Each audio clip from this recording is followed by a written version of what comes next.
Thank you, music team.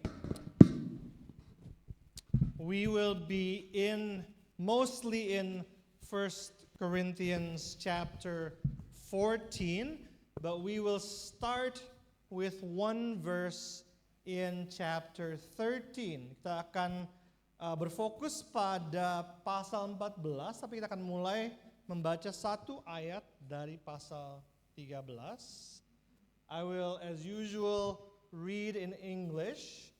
In Bahasa. The English will be on the screen behind me. It's a long chapter, so we will be focusing only on certain verses, not the entire chapter. So I will give you a little bit more time to navigate and follow along as I read. Jadi karena kita akan baca beberapa ayat saja, tidak seluruh pasal 14, saya akan baca mungkin sedikit lebih pelan, saya akan beri waktu sedikit lebih banyak untuk kalian, Bapak Ibu sekalian, saudara-saudari sekalian, mencari ayat-ayatnya. Before that, let's pray together as usual. Mari kita berdoa.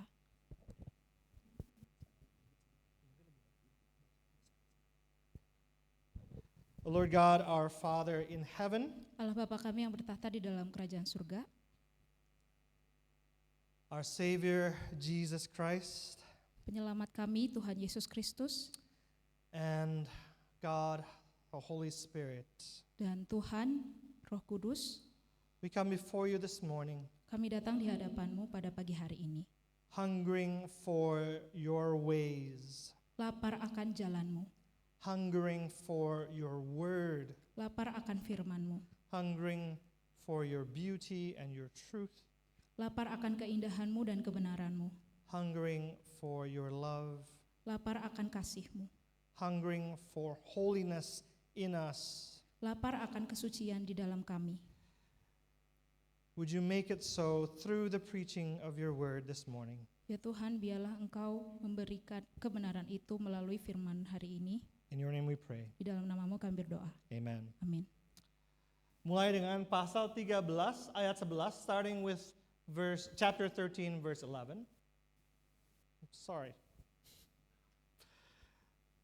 Ketika aku kanak-kanak, aku berbicara seperti kanak-kanak. Aku merasa seperti kanak-kanak, aku berpikir seperti kanak-kanak. Sekarang sesudah aku menjadi dewasa, aku meninggalkan sifat kanak-kanak itu. And we're reading this verse because it leads into the thought of chapter 14. Kita membaca ayat ini karena ini masuk ke dalam pemikiran utama dalam pasal 14.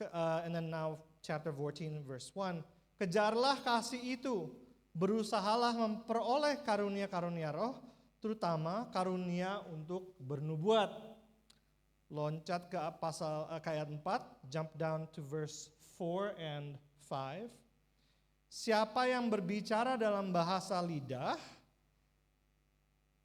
ia membangun dirinya sendiri. Tetapi siapa yang bernubuat, ia membangun jemaat. Aku mau supaya kamu semua berbicara dalam bahasa lidah, tetapi lebih daripada itu supaya kamu bernubuat, sebab orang yang bernubuat lebih berharga daripada orang yang berbicara dalam bahasa lidah, kecuali kalau orang itu juga menafsirkannya, sehingga jemaat dapat dibangun. Verse 10 and 11, ayat 10 dan 11. Ada banyak, entah berapa banyak macam bahasa di dunia, sekalipun demikian tidak ada satu pun di antaranya yang mempunyai bunyi yang tidak berarti. Namun, jika aku tidak mengetahui arti bahasa itu, aku menjadi orang asing bagi dia yang mempergunakannya, dan dia orang asing bagiku. Verse 12 ayat 12, demikian pula dengan kamu. Kamu memang berusaha memperoleh karunia-karunia roh, tetapi lebih daripada itu, hendaklah kamu berusaha mempergunakannya untuk membangun jemaat. Verse 19, namun dalam pertemuan jemaat, aku lebih suka mengucapkan 5 kata yang dapat dimengerti untuk mengajar orang lain juga, daripada beribu-ribu kata dalam bahasa lidah. 20 and 21, 20 dan 21, saudara-saudara, janganlah menjadi seperti anak-anak dalam pemikiranmu. Ini kembali ke tadi pasal 13 ayat 11. And here we come back to the thought of maturity. in chapter 13. Jadilah anak-anak dalam kejahatan, tetapi orang dewasa dalam pemikiranmu. Dalam hukum Taurat tertulis, oleh orang-orang yang mempunyai bahasa lain dan oleh mulut orang-orang asing, aku akan berbicara kepada bangsa ini. Namun mereka tidak akan mendengarkan aku, firman Tuhan. And then 22 and 26. Karena itu, karena bahasa lidah adalah tanda bukan untuk orang yang beriman, tetapi untuk orang yang tidak beriman, sedangkan karunia bernubuat adalah tanda bukan untuk orang yang tidak beriman, tetapi untuk orang yang beriman. Jadi bagaimana sekarang saudara-saudara, ayat 26 verse 26, jadi bagaimana sekarang saudara-saudara? Ketika kamu berkumpul, tiap-tiap orang mempersembahkan sesuatu, yang seorang mazmur, yang lain pengajaran, atau penyataan Allah, atau bahasa lidah, atau penafsirannya, hendaklah semuanya itu dipergunakan untuk membangun. And then verse 29 and then 30 and 33. Tentang nabi-nabi, baiklah 2 atau 3 di antaranya berbicara, yang lain menanggapi apa yang mereka katakan. Namun, jika seorang lain yang duduk di situ mendapat pernyataan dari Allah, yang pertama itu harus diam. Sebab Allah tidak menghendaki kekacauan, tetapi damai sejahtera. I'm going to start a little bit differently today. Sorry. So this is a short clip. I'm going to show a short clip.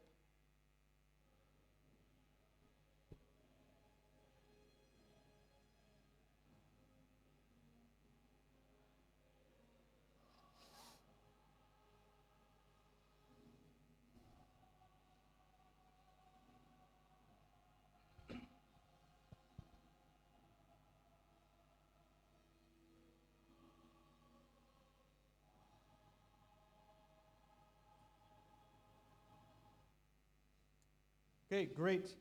I'm glad that worked. That was a brief clip from my favorite musical, Les Miserables. Jadi baru kan satu cuplikan pendek dari musikal Pak Arif. It's a helpful image for understanding today's passage. Ini adalah gambaran yang membantu untuk memahami teks Alkitab pada pagi hari ini.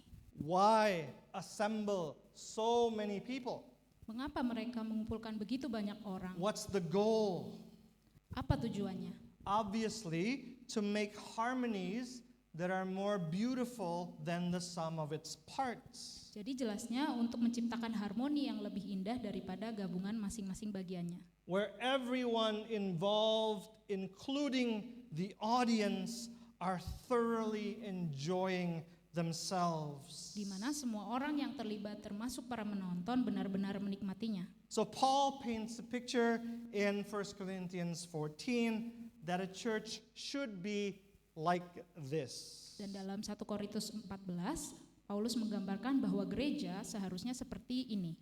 Being part of a church requires everyone exercising different gifts together.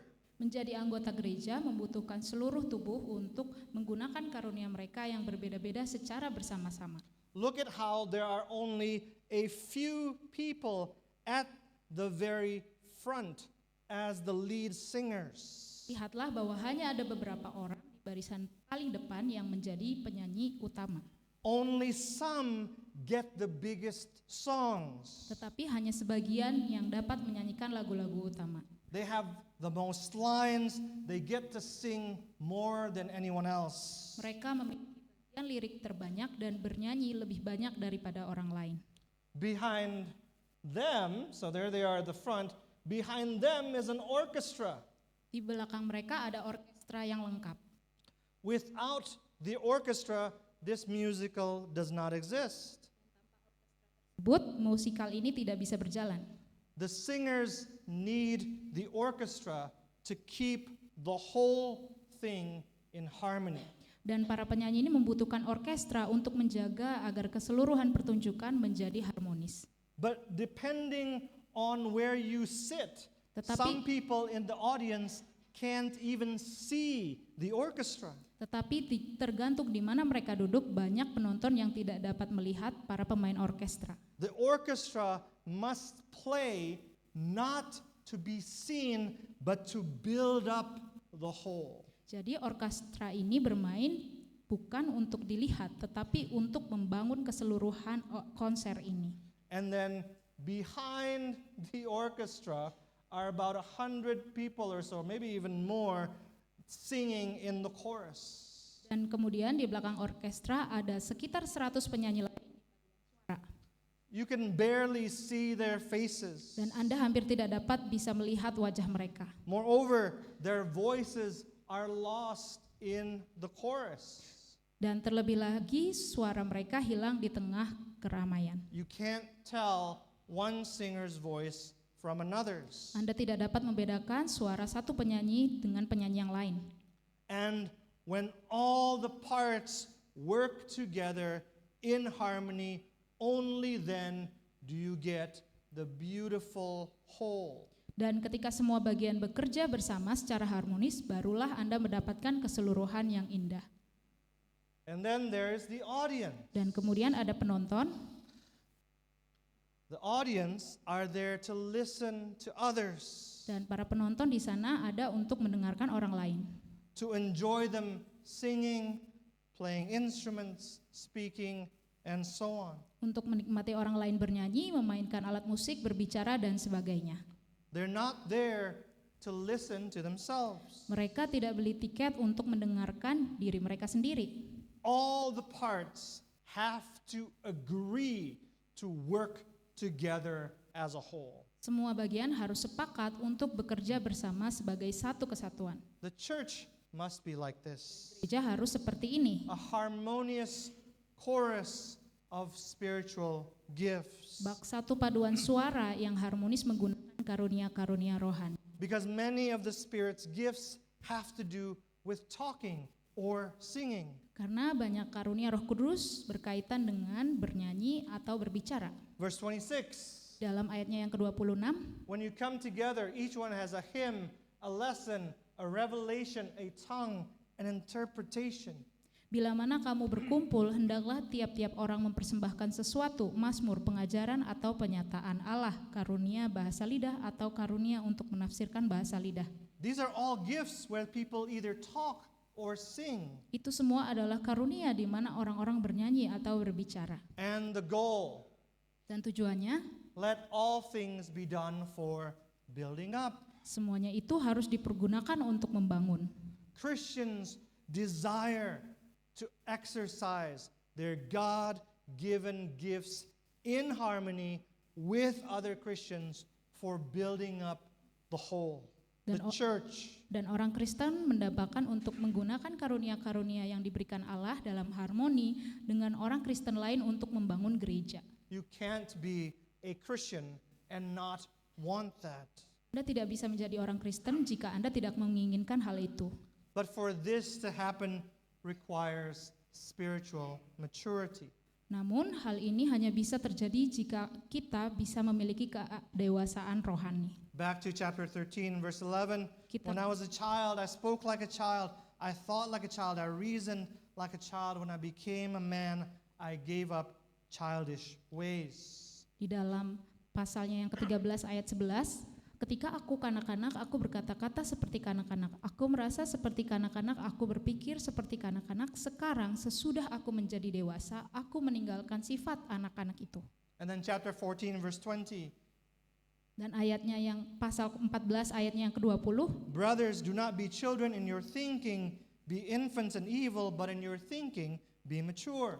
saudara-saudara, janganlah sama seperti anak-anak dalam pemikiranmu, jadilah anak-anak dalam kejahatan, tetapi orang dewasa dalam pemikiranmu. Spiritual maturity is the key to becoming a church body where all the diverse members exercise gifts together harmoniously. Dan kedewasaan rohani adalah kunci untuk menjadi tubuh gereja di mana semua anggotanya yang beragam menggunakan karunia masing-masing dan bersama-sama secara harmonis. Yeah, by God's grace, lots of people grow up emotionally. Dan oleh kasih karunia Allah banyak orang bertumbuh secara emosional. Generally speaking, Secara umum, people can and do mature into decent, honest, polite people. orang bisa bertumbuh dewasa menjadi orang yang cukup baik, jujur, dan sopan. As we grow older, we build up emotional intelligence to manage ourselves and to manage our relationships with others. Dan semakin dewasa kita membangun kemampuan untuk mengatur diri sendiri dan emosi kita dan berhubungan dengan orang lain. People mature to take responsibility for themselves, and we don't blame others. Dan banyak orang bertumbuh dewasa menjadi orang yang bertanggung jawab atas diri sendiri dan tidak menyalahkan orang lain. They become people who are not totally selfish and care about others, even helping others. Dan mereka menjadi orang yang tidak terlalu egois dan juga peduli pada orang lain, bahkan membantu orang lain. As I'm sure you know, becoming mature in this general way is already difficult and it's already often painful. Saya yakin, namun menjadi dewasa secara umum sudah sulit dan seringkali menyakitkan. Becoming spiritually mature often feels like dying. Menjadi dewasa secara rohani seringkali terasa seperti sekarat. C.S. Lewis has this famous analogy. Lewis di sini memberikan satu analogi yang terkenal. We are like blocks of stone and God is the master sculptor. Kita seperti balok batu dan Allah adalah pemahat ulung. And the blows of his chisel that hurt us so much are what makes us perfect. Dan pukulan pahatnya yang sangat menyakiti itulah yang membuat kita sempurna. It often hurts a lot to have the Holy Spirit make us mature Christians. Seringkali itu sangat menyakitkan di mana ketika Roh Kudus menjadikan kita orang Kristen yang dewasa. One of the hardest things about spiritual maturity is submitting, accepting, rejoicing in God's ways of doing things in the church. Dan salah satu hal tersulit tentang kedewasaan rohani adalah cara Allah melakukan sesuatu di dalam gereja, yaitu taat tunduk kepada gereja. This is much harder than many of us expect. Ini jauh sulit daripada yang kita duga. Paul explains maturing spiritually in the church as a series of interconnecting issues. Paulus menjelaskan pendewasaan rohani di dalam gereja sebagai serangkaian isu yang saling berhubungan. So first, Jadi pertama, pursue love. kejarlah kasih. This is why you really need to hear last week's message as well to get today's message. Itulah mengapa Anda benar-benar perlu mendengarkan khotbah pada minggu lalu untuk memahami khotbah pada hari ini. This is love, not just in general, not in abstraction like we saw last week. Dan ini adalah kasih, bukan kasih pada umumnya. It's the love of Jesus Christ.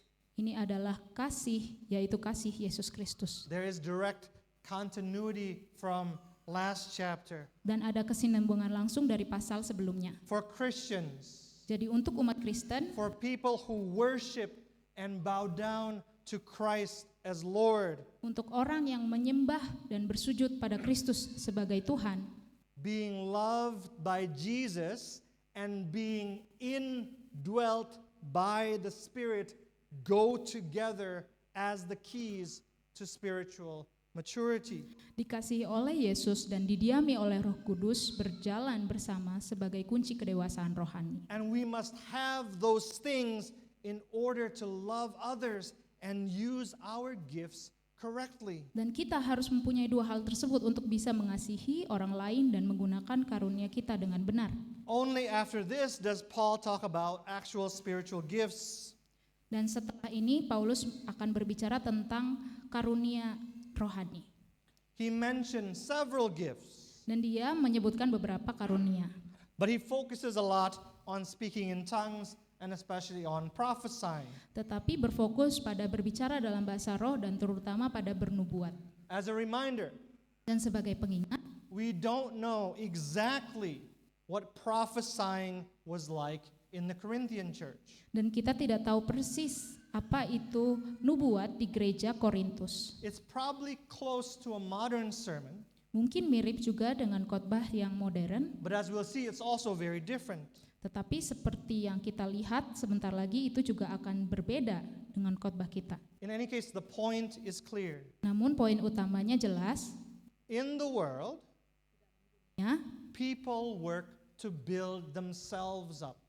orang bekerja untuk membangun diri mereka sendiri. In the church, Di dalam gereja, the Holy Spirit works to build up the church. Roh Kudus bekerja untuk membangun gereja. In the world, Di dalam dunia, we work to acquire skills. kita bekerja untuk memperoleh keterampilan. From very young, Dari kita muda, we're told to work bekerja keras, to get good at something that we can then monetize. menjadi mahir dalam sesuatu keterampilan yang dapat kita pakai untuk menghasilkan uang. And then build a decent living. Dan kita dapat menghidupi penghidupan yang layak dari hasil tersebut. All good things. Dan itu adalah hal yang baik. But in the church, Tetapi di dalam gereja, the Holy Spirit gives talents and gifts as He pleases. dalam gereja Roh Kudus memberikan karunia, talenta sesuai kehendaknya. So even though we desire good spiritual gifts, we may not get it no matter how hard we work. Jadi meskipun kita menginginkan karunia rohani itu, tetapi kita tidak mungkin mendapatkannya seberapa keras. Kita mungkin tidak mendapatkannya seberapapun kerasnya kita bekerja. So given this reality, Dan dengan realita ini, we can only thrive in the Church of Christ if we love it as Christ loved us. kita hanya dapat bahagia dalam gereja Kristus jika kita mengasihinya sebagaimana Kristus terlebih dahulu mengasihi kita. Next, Dan selanjutnya, Paul talks about how spiritual gifts may not be all that useful. Paulus membahas bagaimana bahkan karunia rohani pun mungkin tidak berguna. If you look at verse 6, Jika kita lihat di ayatnya yang ke-6, if I come to you speaking in tongues, jika aku datang kepadamu dan berkata-kata dalam bahasa lidah, how will I benefit you unless I bring some revelation or knowledge or prophecy or teaching? apa gunanya itu bagimu jika aku tidak berbicara kepadamu dengan penyataan Allah atau pengetahuan atau nubuat atau pengajaran? Paul also says speaking in tongues is not all that important actually. Paulus juga mengatakan bahwa berbicara dalam bahasa roh bukanlah hal yang begitu penting. Verse 19, Yang ke-19, in church I would rather speak 5 words with my mind in order to instruct others than 10,000 words in a tongue. dalam pertemuan jemaat aku lebih suka mengucapkan 5 kata yang dapat dimengerti untuk mengajar orang lain juga daripada beribu-ribu kata dengan bahasa lidah. Think about how many Christians make so much about speaking in tongues. Mari kita pikirkan betapa banyak orang Kristen yang begitu mengagungkan berbicara dalam bahasa roh. Yet Paul here says it's not beneficial unless people know what's actually said. Dan di sini Paulus mengatakan bahwa bahasa roh tidak bermakna jika orang tersebut tidak tahu apa sebenarnya yang dikatakan. Think about if the Holy Spirit gave you a genuine gift of speaking in tongues. Bayangkan jika Roh Kudus memberi Anda karunia rohani untuk berbicara dalam bahasa roh yang sejati. How excited would you be? Betapa gembiranya Anda.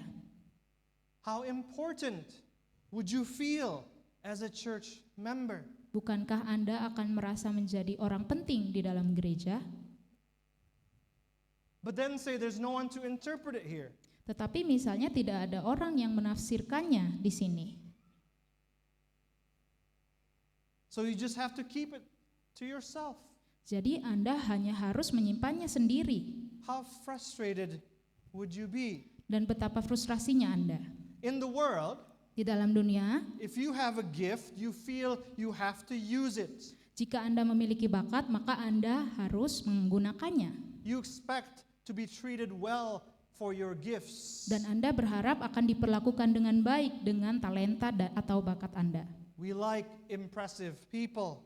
Kita menyukai orang-orang yang mengesankan. We are encouraged to be impressive individuals. Dan kita didorong untuk menjadi individu yang mengesankan. But Paul is clearly saying here that speaking in tongues is not all that impressive. It is a gift of the Spirit and must be used to build up the church. Tetapi Paulus jelas-jelas mengatakan bahwa berbicara dalam bahasa roh bukanlah hal yang begitu mengesankan. Itu adalah karunia roh dan itu harusnya membangun gereja. The church is far more important than any one individual. Dan gereja jauh lebih penting daripada individu manapun. Even though all the individuals are also incredibly important. Dan meskipun terlepas dari semua orang individu-individu itu juga penting juga. Regardless of any gift the Holy Spirit gives that person. Terlepas dari karunia apapun yang diberikan Roh Kudus untuk orang tersebut. And so again, this underlines Christians must have Christ's love for the church. Dan menekankan lagi bahwa orang Kristen harus memiliki kasih Kristus untuk gereja Kristus. The reason for all this is down to God's ways. Dan sebabnya adalah kehendak Tuhan dan This- cara Tuhan This bekerja. is the third point. Dan ini adalah poin yang ketiga. In verse 21, Dan di dalam ayatnya yang ke-21, Paul quotes the law, the Old Testament. Paulus mengutip perjanjian lama, By people of strange tongues and by the lips of foreigners, I will speak to this people. oleh orang-orang yang mempunyai bahasa lain dan oleh mulut orang-orang asing, aku akan berbicara kepada bangsa ini. And here's how Paul explains this. Dan disinilah bagaimana Paulus menjelaskan ini. By God's design, Menurut rancangan Allah, speaking in tongues, berbicara dalam bahasa roh, including in different human languages, termasuk dalam berbagai bahasa manusia, was meant for unbelievers. dimaksudkan untuk orang-orang yang tidak percaya. Think about the first Pentecost. Mari kita pikirkan tentang Pentakosta yang pertama. The Holy Spirit came down. Roh Kudus datang The apostles were able to speak in different languages dan para rasul-rasul berbicara dengan bahasa yang berbeda-beda so that people from all over the world would come to believe in Christ. dan sehingga orang-orang dari berbagai dunia percaya akan Kristus. In contrast, Dan sebaliknya, Paul here says that prophesying, whatever that looks like, prophesying is helpful to believers in the church. dan di sini Paulus mengatakan bahwa bernubuat bermanfaat bagi orang percaya di gereja. But also how God, by design, convicts unbelievers to worship Him as well. Tapi itu juga adalah cara Allah dalam rancangannya meyakinkan orang-orang yang tidak percaya untuk menyembah Dia juga. So prophesying accomplishes both goals. Jadi bernubuat itu untuk tujuannya mencapai tujuan-tujuan tersebut. And therefore it builds up the church. Dan oleh karena itu membangun gereja. In our worship today, Di dalam ibadah kita pada hari ini, we aim for both goals as well. dan kita bertujuan untuk hal-hal tersebut. Why do I preach? Kenapa kita Mengapa saya mengkhotbah? Why do we sing? kenapa kita bernyanyi? Why do we read the Bible? Kenapa kita membaca firman Tuhan? So that the lost are saved in Jesus Dan sehingga orang-orang yang sesat itu diselamatkan di dalam Kristus, and that the saved are built up.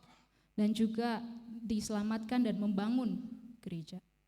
Again, Dan lagi, all this is by God's perfect and loving, orderly design. semua ini menurut rancangan Allah yang sempurna, penuh kasih dan teratur. Which has important implications. Dan ada implikasi penting dari kebenaran yang barusan Pak Arief sebutkan. And this is where the passage gets a little bit more challenging and requires spiritual maturity. Dan disinilah teks Alkitab ya menjadi cukup menantang dan membutuhkan kedewasaan rohani. Sins God is a God of order. Karena Allah adalah Allah yang tertib, Worship must be orderly. maka ibadah juga harus tertib. Our singing, Nyanyian kita, our prayers, doa kita, our reading, bacaan kita, our preaching, all these things must be done decently in good order. khotbah kita harus semuanya dilakukan dengan teratur dan sopan. For all of us, Dan bagi kita semua,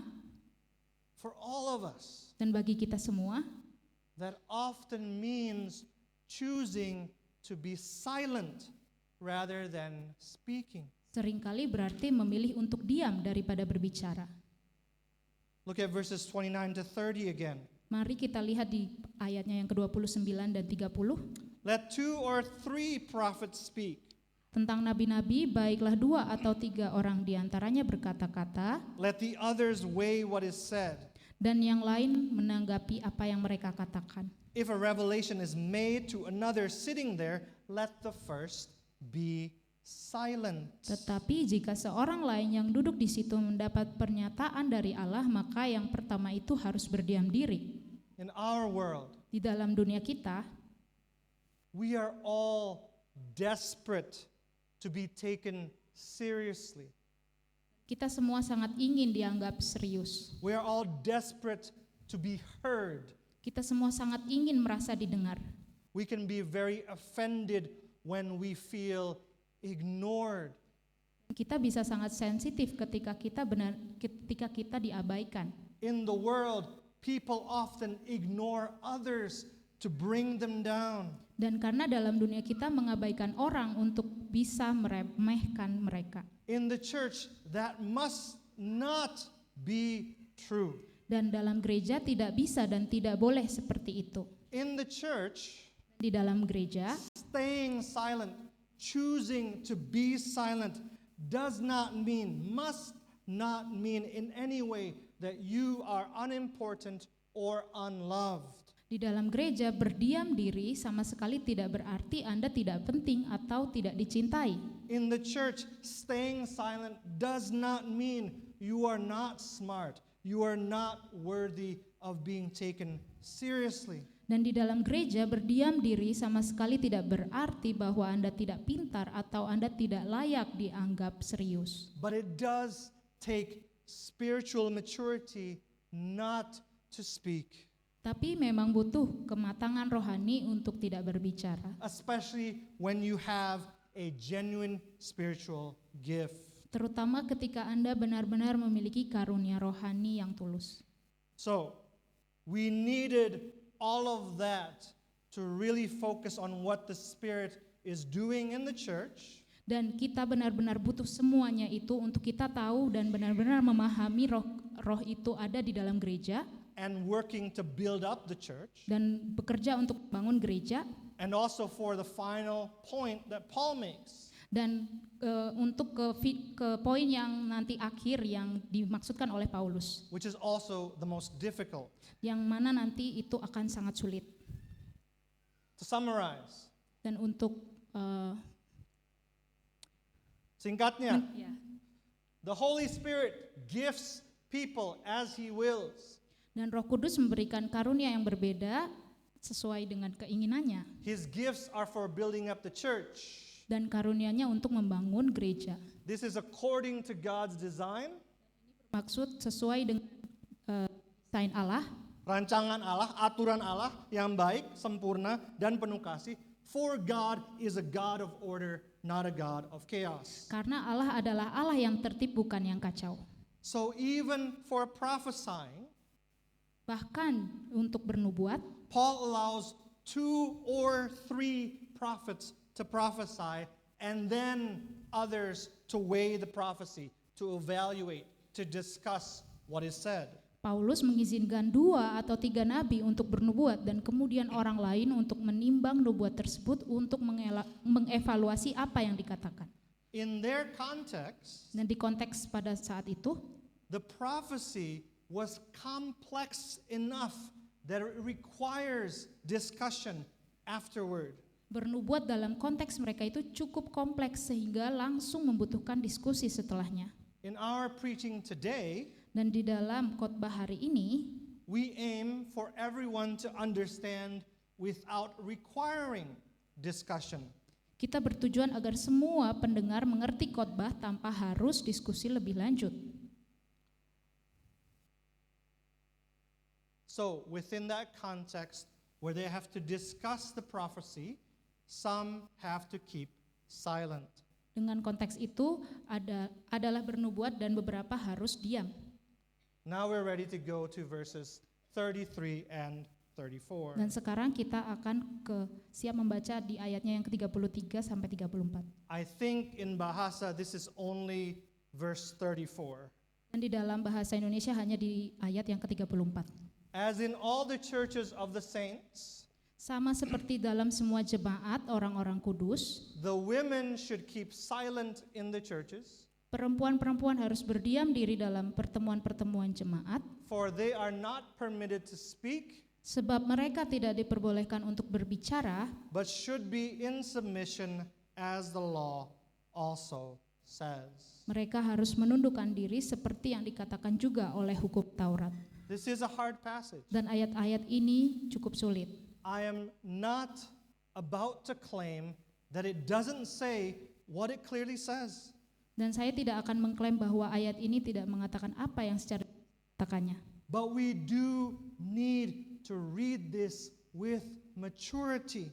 Tetapi kita harus membaca dan memahami dengan kedewasaan. Context really matters. Dan konteksnya sangat penting. Paul needed to make this statement because of the problems in the Corinthian church. Paulus perlu membuat pernyataan ini karena ada masalah di gereja itu. What he's saying here is still true and it's still good, as I will argue a little bit in a moment. Dan apa yang dikatakan Paulus masih benar dan baik seperti yang akan Pak Arif bahas sebentar lagi.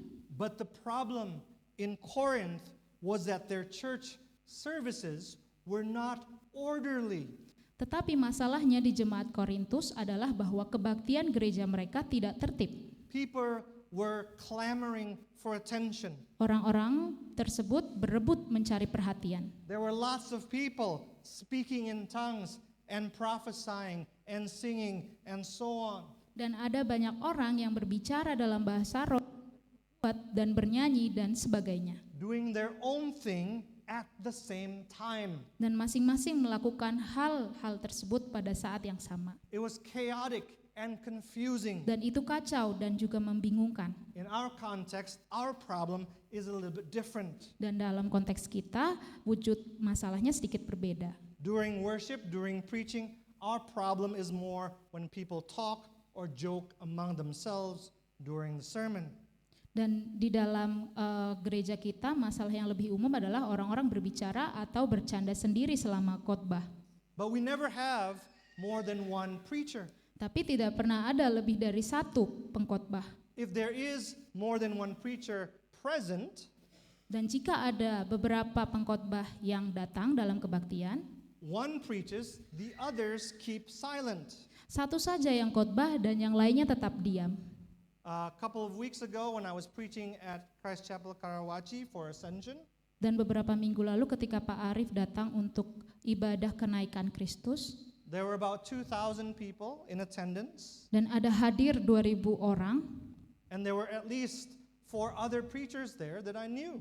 dan setidaknya di sana ada 4 pengkhotbah lain yang baru diketahui oleh Pak Arif.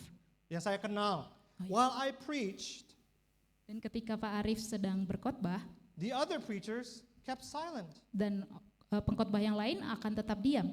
just as I have done, and I would do the same if someone else were preaching and I were present in the church. Sama seperti Pak Arif yang Pak Arif telah lakukan dan akan lakukan lagi jika Pak Arif datang ketika orang lain yang khotbah. But imagine if all 5 preachers preached. Dan bayangkan saja jika ada 5 pengkhotbah yang berbicara bersamaan. And another 5 speaking in tongues. Dan 5 orang lagi berbahasa roh. And the other 2,000 people are all discussing and trying to interpret what's being said. Dan jemaat 2.000 orang semua membahas dan menafsirkan apa yang mereka katakan. Obviously it would be chaotic and confusing. Dan tentunya itu akan menjadi kacau dan juga membingungkan. So the orderliness of worship Jadi ketertiban dalam ibadah includes implications with regards to women's participation in ministry.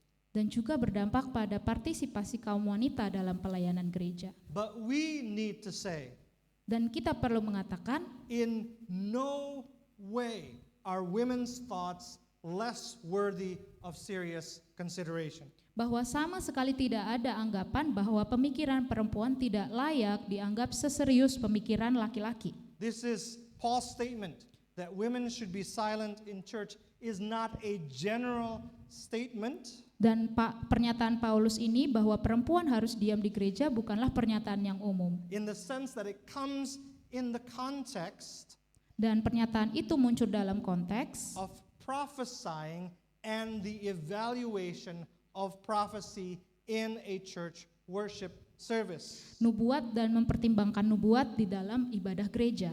But Paul already told us in chapter 11 Dan tetapi Paulus telah memberitahu kita di dalam 1 Korintus pasalnya yang ke-11. there are occasions in which both men and women prophesy and pray. Bahwa ada situasi di mana baik laki-laki atau perempuan itu berdoa dan bernubuat. Every man who prays or prophesies, every wife or woman who prays or prophesies. Tiap-tiap laki-laki yang berdoa dan bernubuat, tiap perempuan juga berdoa atau bernubuat. So there is one type of occasion where both men and women prophesy. Jadi ada satu macam aktivitas di mana baik laki-laki maupun perempuan bernubuat. But there are also other occasions in the church when there is prophecy and that prophecy is weighed or evaluated where some men and all women should keep silent. Tetapi ada juga macam aktivitas lain dalam gereja di mana ada nubuat dan nubuat itu harus dipertimbangkan atau dievaluasi di mana beberapa laki-laki dan semua perempuan harus diam selama proses itu. Specifically, Dan persisnya, it is the proclamation of God's word for believers and unbelievers for building up the church. ada aktivitas pemberitaan firman Tuhan bagi orang-orang percaya dan orang-orang tidak percaya untuk membangun gereja. Through prophecy of a certain kind to be done only by certain spiritually gifted men. Yang dilakukan melalui nubuat tertentu hanya oleh laki-laki tertentu yang telah dikaruniakan oleh Roh Kudus. That has nothing to do with the worthiness of the servants themselves. Tidak ada masalahnya dengan Ini bukan masalah kelayakan hambanya sendiri in the sense that it is not that others who are not spiritually gifted in that way are less deserving or less worthy. Jadi bukan karena yang lain yang tidak dikaruniakan seperti ini mereka kurang layak atau tidak layak. This was all by God's design. dan sekali lagi ini sesuai dengan rancangan Tuhan. And before we tie everything together, let's finish up with one more verse. Sebelum kita menyimpulkan semuanya, mari kita akhiri dengan 2 ayat lagi, Verse 35. yaitu di ayatnya yang ke-35. If there is anything the women desire to learn, let them ask their husbands at home. Jika mereka ingin mengetahui sesuatu, baiklah mereka menanyakan kepada suaminya di rumah, For it is shameful for a woman to speak in church. sebab tidak sopan bagi perempuan untuk berbicara dalam pertemuan jemaat. Again, not a general statement, but in the context of specific prophecy and the weighing of that prophecy. Jadi sekali lagi bukan pernyataan umum, tapi dalam konteks pernubuatan yang spesifik dan mempertimbangkan nubuat tersebut. The word translated tidak sopan in Indonesia. This is so much more than about politeness. Di balik terjemahan tidak sopan, kata aslinya merujuk pada sesuatu yang jauh lebih besar dan penting daripada perihal sopan santun. It's also not shameful in just a general sense. Namun juga bukan tentang soal membuat malu secara umum. This is the same word Paul used in chapter 11 about women shaving their heads. Ini adalah hal yang sama ketika seorang perempuan dengan kepala yang dicukur. So, in the context of Corinthians, a woman with a shaved head was someone forced into prostitution or slavery. Jadi konteksnya di dalam jemaat pada saat itu, perempuan dengan kepala yang dicukur adalah seseorang yang dipaksa menjadi pelacur atau budak. For a free woman and a wife to shave her head in that context was to be very selfish. Jadi bagi seorang perempuan dan istri yang bebas untuk mencukur rambutnya adalah tindakan yang sangat egois pada konteks masa tersebut. It was very uncaring towards women who were slaves and prostitutes. Dan tidak hormat dan tidak peduli terhadap budak dan pelacur. It would be the same today. Dan itu menjadi hal yang sama pada saat ini. If we know women, female slaves have shaved heads, and we who are free just walk around with shaved heads, we would be selfish and uncaring towards them. Jadi ketika kita tahu bahwa kita mencukur rambut kita, kita jadi tidak menghormati mereka, orang yang pelacur atau budak tersebut.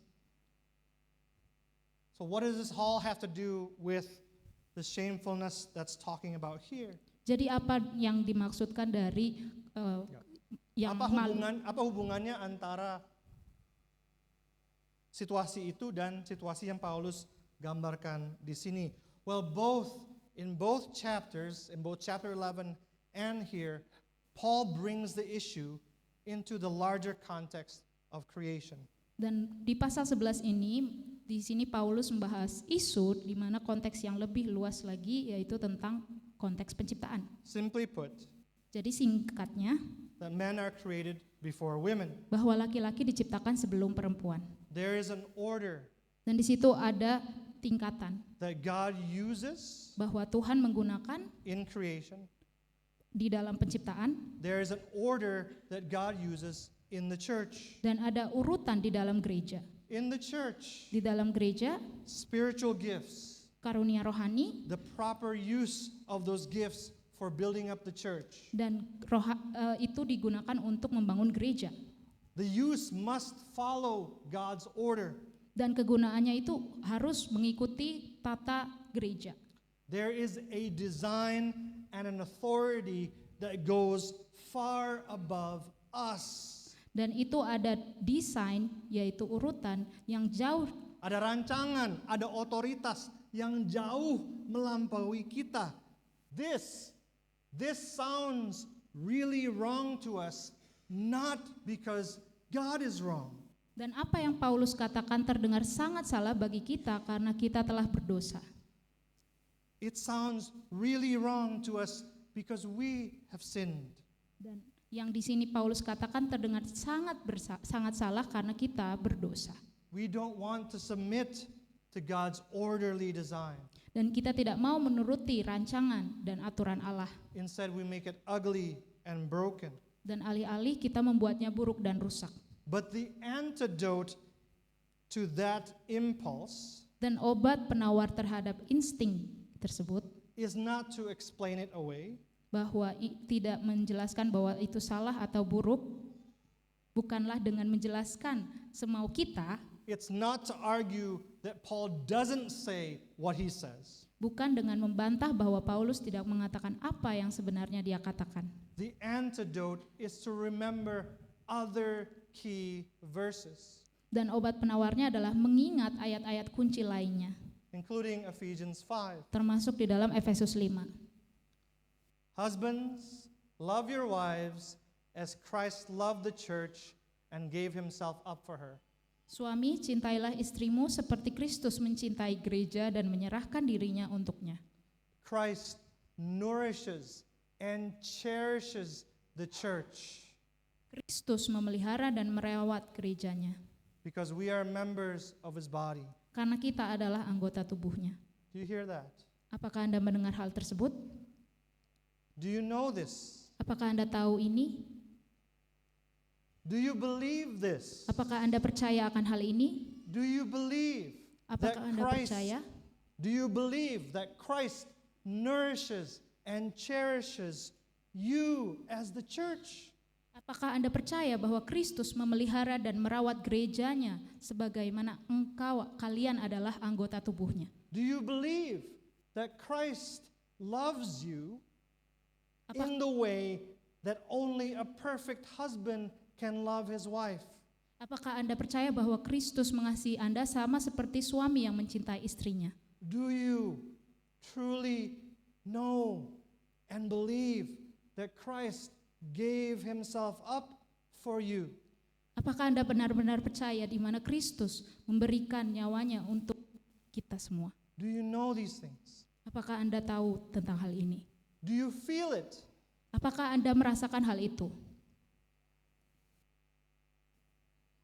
Do you feel that Christ nourishes and cherishes you as his body?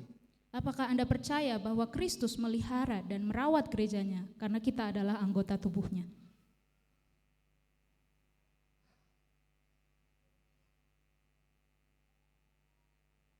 The Indonesian is not nearly loving enough, right? Terjemahan bahasa Indonesianya kurang mendapatkan kasihnya sebenarnya. Christ cherishes, bukan hanya merawat. Christ cherishes means enjoying, loving. Kata cherish itu artinya menikmati, mengasihi gerejanya. This is what we need to keep in mind when we read 1 Corinthians 14. Dan inilah yang harus kita pikir baik-baik ketika kita membaca Korintus ini.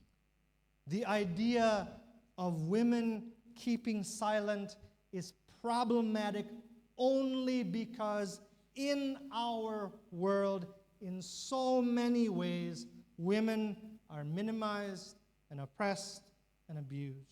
Gagasan bahwa perempuan harus tetap diam itu bermasalah hanya karena dunia kita meremehkan, menindas, dan menyalahgunakan perempuan. One SPH dad told me that his wife is smarter than him and better at business than him. Dan satu ayah SPH mengatakan kepada Pak Arif bicara bahwa istrinya lebih pintar dan lebih jago dalam bisnis daripada dia. But simply because she's a woman, people don't take her as seriously. Tetapi hanya karena dia perempuan, orang-orang yang tidak menganggapnya serius. So people will only work with her if he is present. Maka mereka hanya mau bekerja secara serius dengan suaminya, dengan kehadiran suaminya. That's our world. Dan itulah dunia kita. The church must not be like that. Dan gereja seharusnya tidak boleh seperti itu. In our world, often the female victims of abuse and harassment are blamed. Dalam dunia kita seringkali dalam kasus pelecehan dan kekerasan termasuk kekerasan seksual, korban perempuan yang disalahkan. We in the church must not do that. Tidak boleh begitu di dalam gereja. We must discipline and correct the person who commits the sin. Dan kita di gereja harus mendisiplinkan dan mengoreksi orang yang melakukan dosa tersebut. We must never in the church minimize women. Dan kita sebagai gereja tidak boleh meminimalkan perempuan. We must never abuse anyone. Dan kita tidak boleh melakukan yang jahat kepada siapapun, Male or female. laki-laki atau perempuan. We must never silence them. Dan kita tidak boleh mendiamkan mereka. Those things go against the law of love. Dan kelakuan tersebut bertentangan dengan hukum kasih. Those things damage the church rather than building it up. Dan hal itu merusak gereja bukannya membangun. Those things damage the order that is supposed to teach us about God's love. Dan yang terpenting itu hal-hal itu merusak gereja di mana Allah yang mengatur segala sesuatunya harusnya menunjukkan kepada kita sebagai mana Yesus mengasihi kita. How did Jesus treat women? Dan bagaimana Yesus memperlakukan wanita. Here is ultimate proof, in my mind at least, here's ultimate proof that by God's perfect and loving design, women are of course meant to be involved in gospel ministry. Dan berikut bukti mutlak yang Pak Arif percayai menurut rancangan Allah yang sempurna dan penuh kasih, perempuan juga harus terlibat dalam pelayanan Injil. Do you know how Mark's gospel ends? Tahukah saudara bagaimana Injil Markus berakhir? Do you know? Apakah Anda tahu? Let me read it to you. Mari saya bacakan. When the Sabbath was passed, Setelah lewat hari Sabat, Mary Magdalene, Mary the mother of James, and Salome, so 3 women, bought spices so that they might go and anoint him. Maria Magdalena dan Maria ibu Yakobus serta Salome membeli rempah-rempah untuk pergi ke kubur dan meminyaki Yesus. And entering the tomb, they saw a young man sitting on the right side, dressed in a white robe, and they were alarmed. Lalu mereka masuk ke dalam kubur dan mereka melihat seorang muda yang memakai jubah putih duduk di sebelah kanan. Mereka pun sangat terkejut. He said to them, Tetapi orang muda itu berkata kepada mereka, "Do not be alarmed. "Jangan takut. You seek Jesus of Nazareth who was crucified. Kamu mencari Yesus orang Nazaret yang disalibkan itu. He has risen. Ia telah bangkit. He is not here. Ia tidak ada di sini. See the place where they laid him. Lihat, inilah tempat mereka membaringkan dia.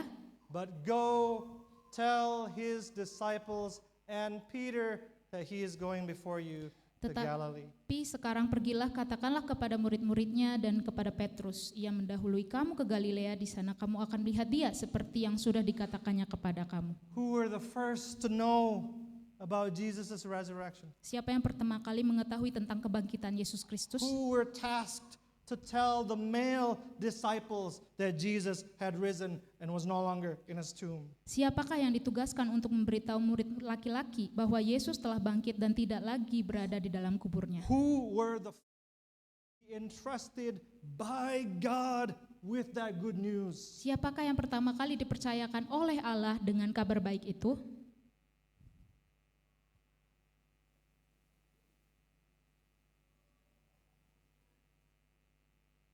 Now you're silent. But Ya sekarang kita diam. as the church of Christ, Sebagai gereja Kristus, we must submit to God's ordering of things far more so than the world does. kita harus mengikuti dan tunduk pada ketetapan Allah jauh lebih daripada dunia. We do that not only because our Lord is a master composer, Kita melakukan itu bukan hanya karena Tuhan kita adalah seorang komposer ulung, we do that because he loves us with a perfect love. dan kita melakukan itu karena Dia mengasihi kita dengan kasih yang sempurna. We follow his order in the church because he loves us with a perfect love, a love that died for us so that we might live. Dan kita mengasihi Allah karena Dia adalah Allah yang sesuai dengan urutan dan kasih yang mati bagi kita agar kita dapat hidup. We love him, we follow his order because he loves us with a love that is truly worth singing about. Dan kita mengasihi Allah karena kasih, itulah kasih yang benar-benar layak untuk dipuji. We follow his order because he loves us with a love that is worth pursuing in the church. Dan kita mengasihi Allah, mengikuti urutan Allah karena itu adalah kasih yang harus kita kejar di dalam gereja. If we do that, Dan jika kita melakukan hal tersebut, everyone in the church, setiap orang di dalam gereja, men and women, male, female, pria dan wanita, laki-laki dan perempuan, will be valued, akan dihargai, will be dignified, akan bermartabat, will be loved. dan akan dikasihi. So let's pray. Marilah kita berdoa. Let's pray that the Holy Spirit matures us, CCBS specifically, into that kind of church. Marilah kita berdoa agar Roh Kudus membangun kita CBS menjadi gereja. Oh, Holy Spirit, Roh Kudus, would you come and build up this church? datanglah kepada kami ya Tuhan untuk membangun gereja ini. May we be a church Dan biarlah kami bisa menjadi sebuah gereja that is beautiful, yang indah, holy, yang kudus, spotless, yang tidak bercacat, according to your will, sesuai dengan kehendak-Mu, according to the Holy Spirit's work. sesuai dengan firman Tuhan Roh Kudus, Not perfectly, of course, in this lifetime, dan mungkin tidak sempurna pada waktu ini, but to the extent that you will do in our midst. Dan Engkau akan menyempurnakan itu. Tapi sejauh mana Engkau akan melakukannya di antara kita, di tengah-tengah kita, if we are only willing to submit to it. Jika kami mau tunduk kepada hal itu. In your name we pray. Di dalam namamu kami berdoa. Amen. Amin.